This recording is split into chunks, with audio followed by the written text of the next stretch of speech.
أعوذ بالله من الشيطان الرجيم.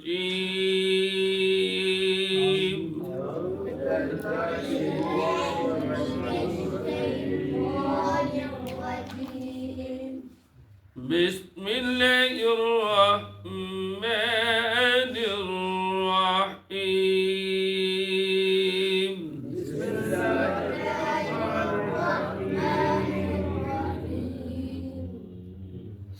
وإن فاتكم شيء من أزواجكم إلى الكفار فعاقبتم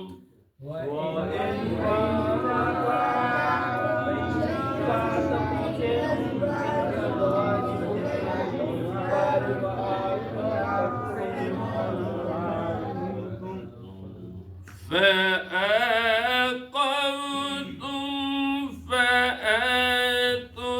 الذين ذهبت أزواجهم مثل ما أنفقوا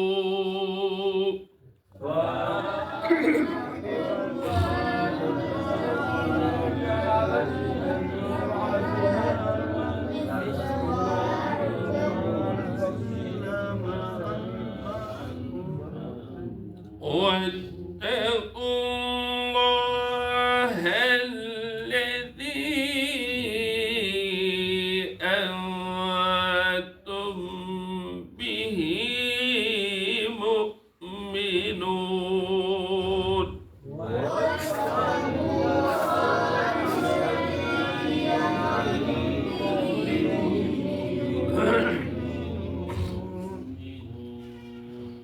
يا أيها النبي إذا جاءك المؤمنات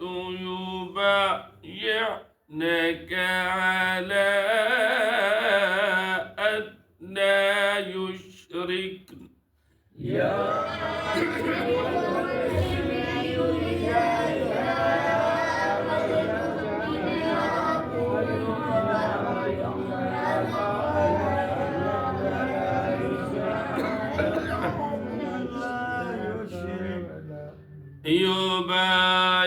يبايعنك على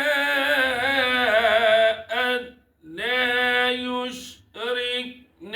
بالله شيئا ولا يسرقن ولا يزنين.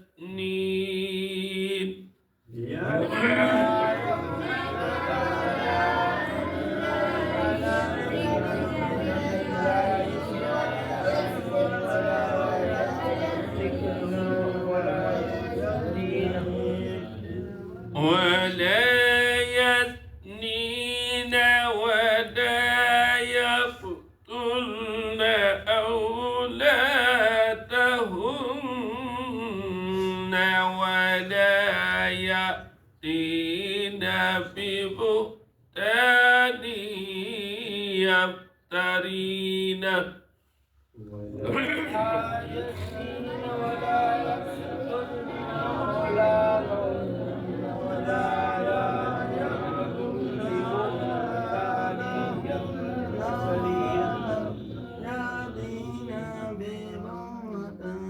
ولا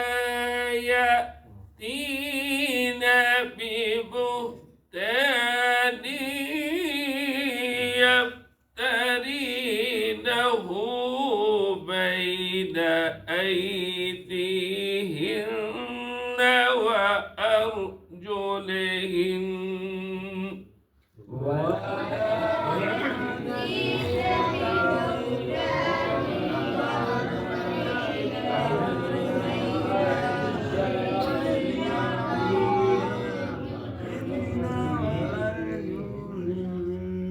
وأرجلهن ولا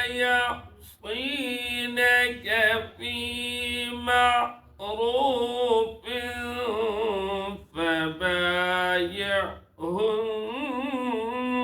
واستغفر لهن الله.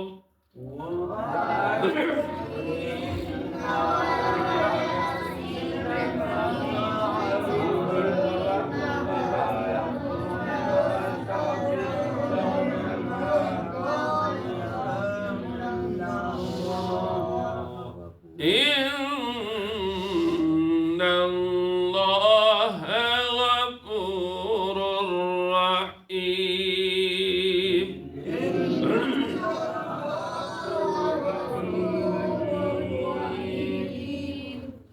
وَإِنْ فَاتَكُمْ، اور اگر تمہارے ہاتھ سے نکل جائے کوئی چیز، من ازواجکم، تمہاری عورتوں کے بارے، الی الکفار، کافروں کی طرف، فعاقبتم، بس بدلہ لو تم ان سے،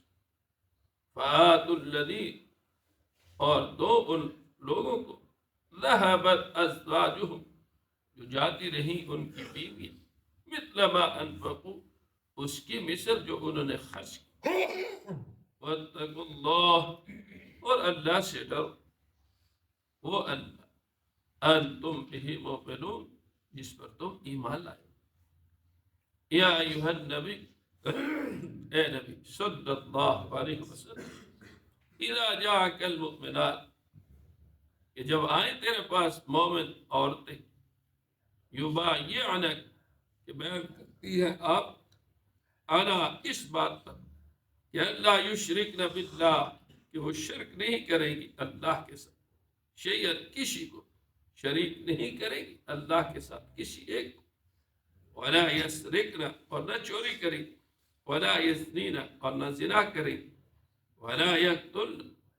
اور نہ قتل کریں گی، اولادہن، اپنی اولادوں کو،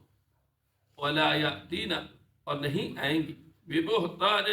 بہتان باندھ کر، یفترینہ، جس کو اس نے باندھا، بین ایدیہن، اپنے دائیں ہاتھ کے ساتھ، وارجلہن، اور اپنے پاؤں کے ساتھ، ولا یعصینک، اور نہیں نافرمانی کریں گی آپ، فی معروف، کسی شرعی امر میں، نیکی کے کام، فبایعہن، تو آپ ان کو بیعت فرمائیں، واستغفر، اور بخشش طلب کریں، لہن، ان عورتوں کے لیے، اللہ سے، ان اللہ غفور الرحیم، کہ بے شک اللہ تبارک و تعالی بخشنے اور رحم کرنے والا. کل کے سبق میں آپ حضرات نے پڑھا کہ جو عورتیں ہجرت کر کے آئی اور ان کا مال و اسباب جو ہے وہاں رہ گئے، اور بسا اوقات ایسے بھی ہوا کہ مدینہ منورہ سے کوئی عورت ادھر چلی، تو فرمایا ان کے حقوق میں سے یہ ہے کہ جو کچھ تو انہوں نے مہر دیا وہ واپس کر. اب یہ عورت اور مرد کا آپس میں تعلق تو نہیں رہے گی، لیکن جو معاملات ہوئے تھے وہ واپس کر. اسی لیے فرمایا وَاسْأَلُوا مَا أَنْفَقْتُمْ، کہ مانگ لو جو کچھ تم نے خرچ کیا، وَلْيَسْأَلُوا مَا أَنْفَقُوا، اور چاہیے کہ وہ طلب کریں جو کچھ انہوں نے خرچ کیا. فرمایا یہ اللہ کا حکم ہے،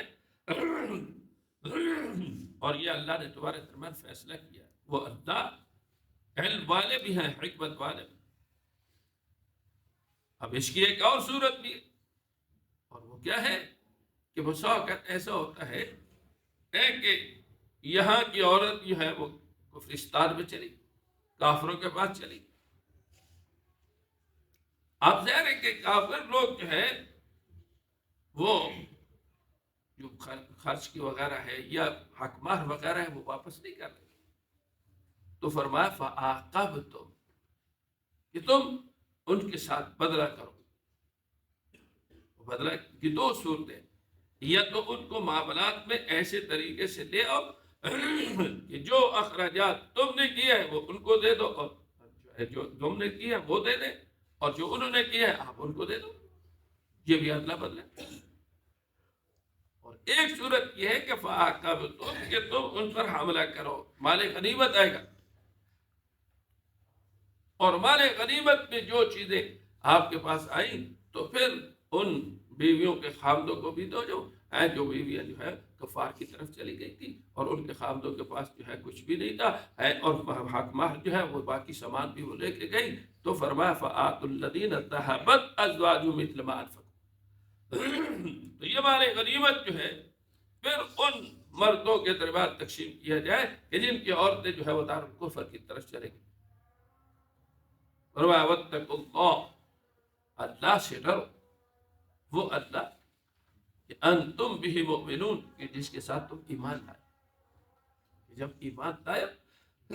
تو اسی اللہ سے ڈرو، خشیت اور تقوی اختیار کرو۔ اگلے کی آیت مبارکہ میں فرمایا پیچھے آ کہ جب ایمان والے تمہارے پاس آئے،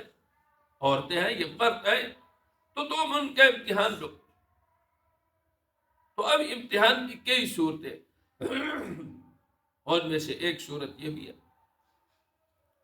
کہ آپ ان سے بیعت لیں۔ یاد رکھنا بیعت جو ہے تین قسم کی ہے۔ ایک بیعت جو ہے وہ بیعت اسلام ہے کہ کسی کے ہاتھ پر آپ اسلام لے آتے، اس کو کیا کہہ رہے؟ بیعت اسلام۔ کافر لوگ جو ہے وہ بہت سارے بزرگوں کے ہاتھوں میں بیعت ہو جاتے ہیں، تو اس کو بیعت اسلام کہتے ہیں، وہ ان کو کلمہ پڑھا دیتے ہیں، پہلا کلمہ دوسرا کلمہ، اسی طرح بیانیات کیا۔ اور دوسری صورت جو ہوتی ہے وہ بیعت الجہاد ہے کہ امیر کے ہاتھ پر جہاد کی بیعت کر کہ اعلاء کلمۃ اللہ کے لیے ہم کافروں کے ساتھ لڑائی کریں، جس طرح کے صلح حدیبیہ کے موقع پر صحابہ کرام نے حضور کریم صلی اللہ علیہ وسلم کے ہاتھ پر بیعت کی، اس کو بیعت علی الجہاد کہتے ہیں، جہاد پر بیعت کرنا، کافروں کے ساتھ لڑائی کے لیے۔ اور تیسری بیعت جو ہے اس کو بیعت تزکیہ بھی کہتے ہیں، اس کو بیعت تصوف بھی کہتے ہیں، کہ انسان کسی شیخ کی بیعت کرے اور اس بات پر کہے کہ توبہ کی بیعت اس کو کہتے ہیں۔ یہ مرد بھی کر سکتے ہیں، عورت بھی کر سکتے ہیں، اس کو بیعت تزکیہ بھی کہتے ہیں، بیعت تصوف بھی کہتے ہیں، کہ گناہ کبیرہ سے توبہ کر لی، گناہ کبیرہ سے توبہ کر لی۔ اب اس بیعت تزکیہ کا ایک تو امتحان بھی ہے کہ یہ بیعت کرتی ہے یا نہیں کرتی، دوسرا یہ ہے کہ تزکیہ ہو رہا ہے، گناہوں سے معافی مانگی جا رہی، اور اسی کو بیان کیا، فرمایا یا ایھا النبی، اے نبی صلی اللہ علیہ وسلم،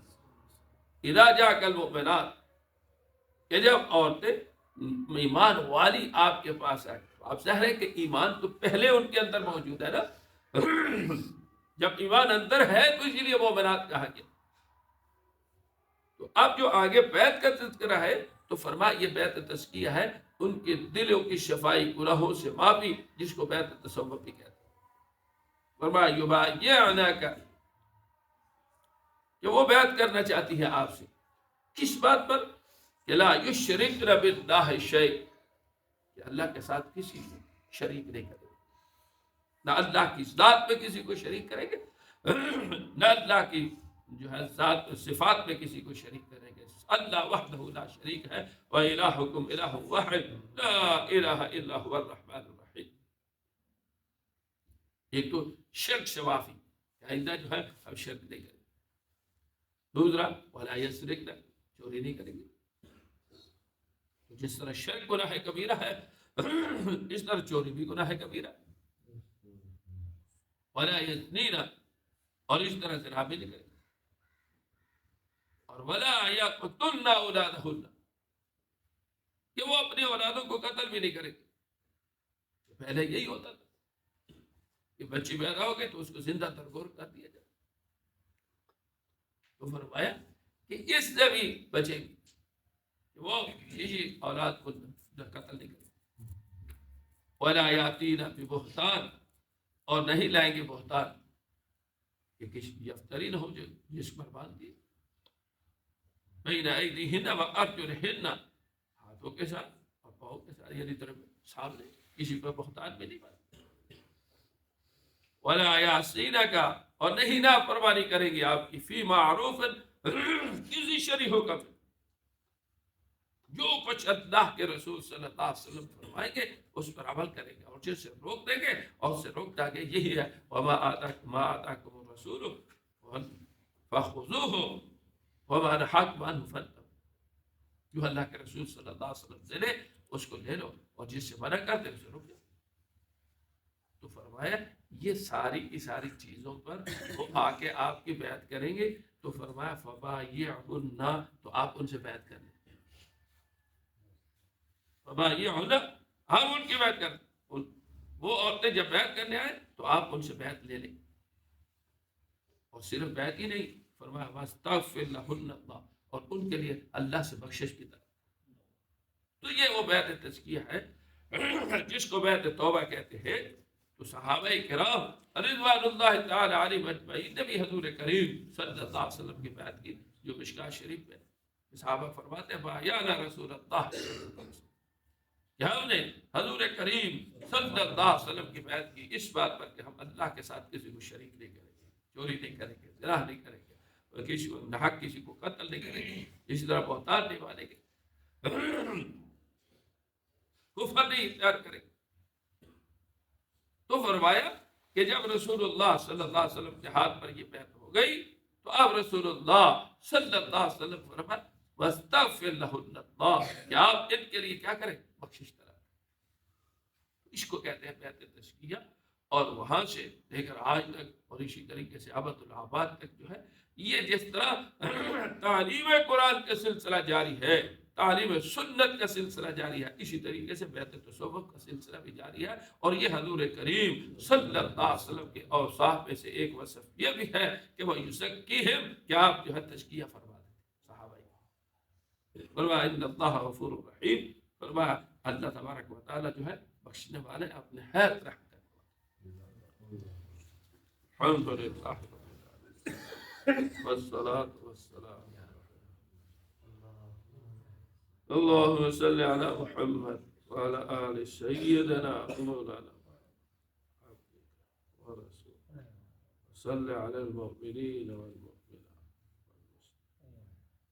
اللهم اغفر للمؤمنين، اللهم إنا اللهم إنا نسألك العافية والمعافاة الدائمة في الدنيا والآخرة، اللهم اكفي حاجاتنا، اذهب الباس رب الناس، واشف انت الشافي لا شفاء، اللهم ونعوذ بك من الجبن والكسل وغلبة الدين قهر الرجال، اللهم لا تسلط علينا من لا يرحمنا، اجمعين برحمتك